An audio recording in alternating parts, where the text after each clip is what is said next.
581.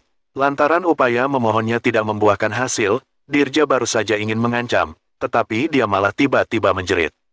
Seiring terdengarnya suara sayatan, Wira langsung memenggal kepala Dirja dengan pedangnya. Kepala Dirja sontak menggelinding ke tanah dan darah menyembur kemana-mana. Di sampingnya, Satria yang melihat adegan ini langsung pingsan saking terkejutnya. Namun, suara sayatan lagi-lagi terdengar. Wira langsung memenggal kepala Satria tanpa ragu-ragu. Kemudian, dia menancapkan pedangnya di tanah. Dengan menggenggam kedua kepala itu, Wira meletakkannya di dekat makam Patli dan berkata dengan gemetar, "Kak Patli, inilah dalang yang mencelakai kalian. Aku membawa mereka kemari untuk memberi penghormatan kepadamu."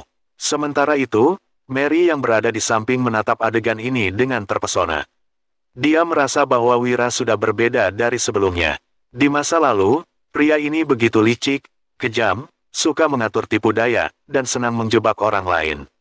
Saat ini, Wira bahkan jauh lebih setia dan berani daripada aliansi Rute Dagang Asri. Demi membalaskan dendam seorang teman yang baru dikenalnya tidak lama ini, Wira bahkan berani membunuh prefektur dan letnan jenderal dengan tangannya sendiri.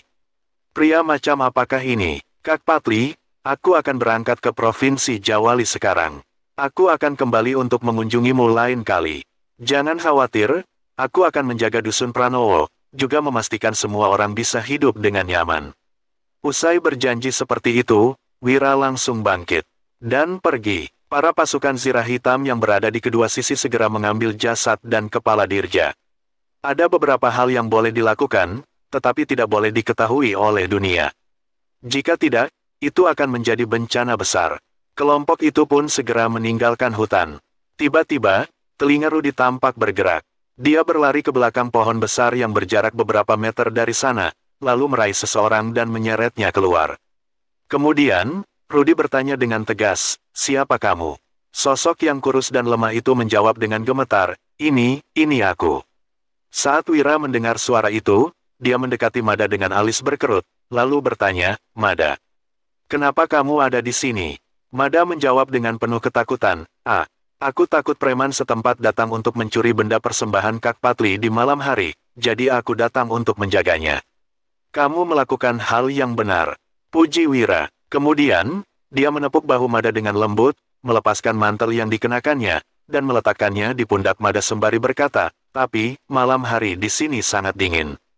Kamu bisa kedinginan karena berjaga dengan pakaian tipis seperti itu."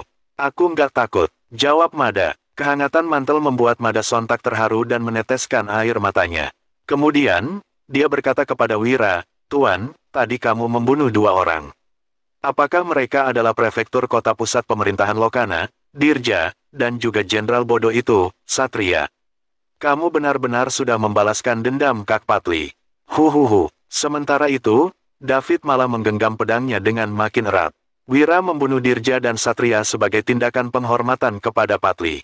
Dengan harapan tidak ketahuan oleh orang lain, mereka sengaja datang pada malam hari. Tidak disangka, mereka malah bertemu dengan Mada.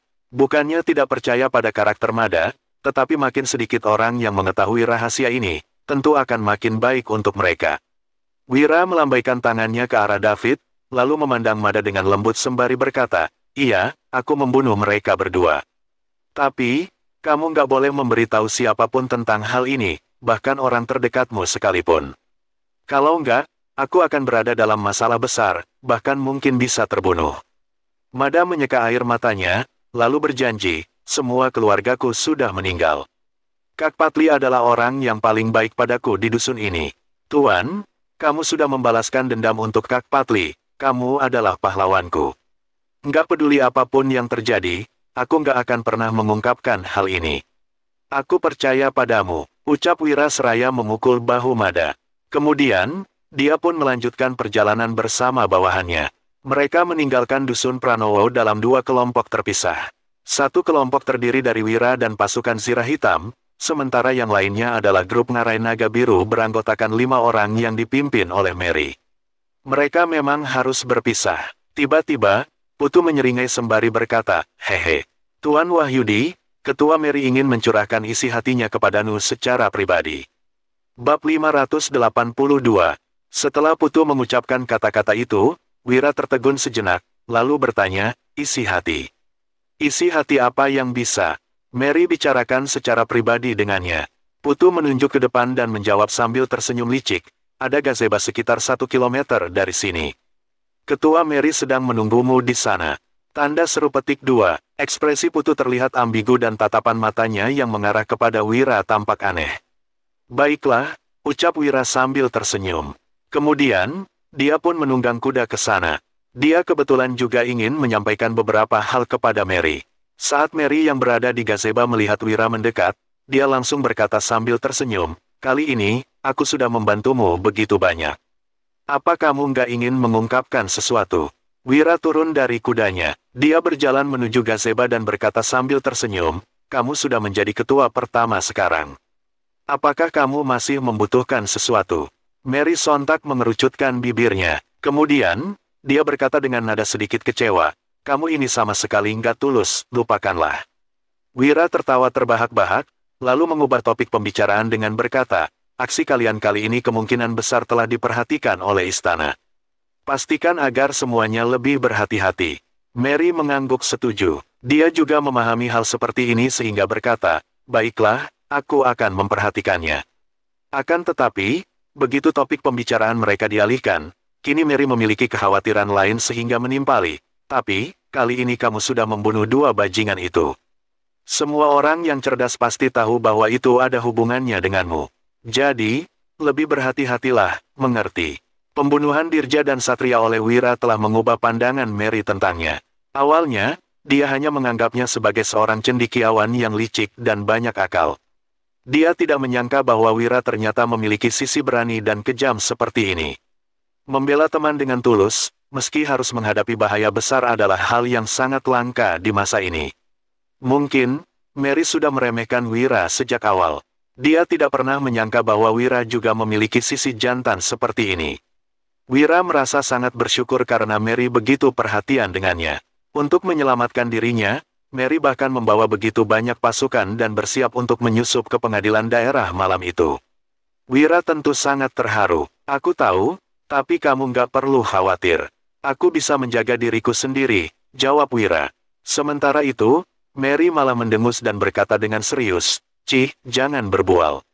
Apakah pelajaran kali ini masih belum cukup? Kamu hampir saja mati di penjara.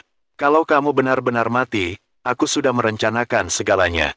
Aku pasti akan membalas dendam untukmu, kalaupun harus mengorbankan nyawaku. Hanya saja, setelah mengucapkan kata-kata ini, wajah Mary tiba-tiba memerah.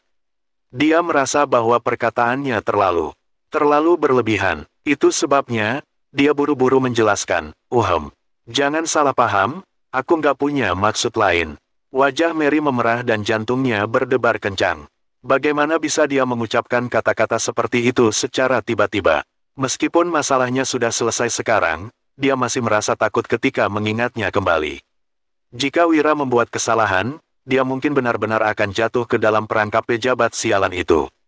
Namun, untungnya pria ini cukup cerdas dan memiliki banyak teman yang membantunya untuk mengatasi kesulitan. Wira berkata sambil mengangguk, tenang saja. Kalau nggak ada hal lain, aku akan pulang sekarang. Mary tidak menyangka bahwa setelah hanya mengobrol sejenak, Wira sudah akan pergi. Wanita itu baru saja mengumpulkan keberanian untuk mengungkapkan perasaannya, tetapi dia terlalu malu untuk mengucapkannya sekarang. Mary segera berbicara dengan wajah memerah, tunggu sebentar, ada apa lagi? Tanya Wira yang terkejut. Lantaran terlalu gugup, Mary hanya bisa mengucapkan satu kalimat, Oh iya, bakso yang kita makan terakhir kali itu sangat enak. Wira sontak tertawa, lalu berkata, kamu suka. Oke, nanti aku akan meminta seseorang untuk mengirimkan beberapa kepadamu. Kamu akan pergi ke Provinsi Jawali, jadi berhati-hatilah di sana. Kalau memerlukan bantuanku, jangan lupa langsung memberitahuku. Oke, jawab Wira sambil tersenyum. Kemudian, pria itu menaiki kuda dan pergi meninggalkan tempat tersebut. Mary juga menaiki kuda merah tinggi. Dia mengayunkan cambuk kulit dan pergi dengan anggun. Di belakangnya, Putu dan yang lainnya segera mengikuti. Bab 583. Kali ini, banyak orang yang membantu Wira.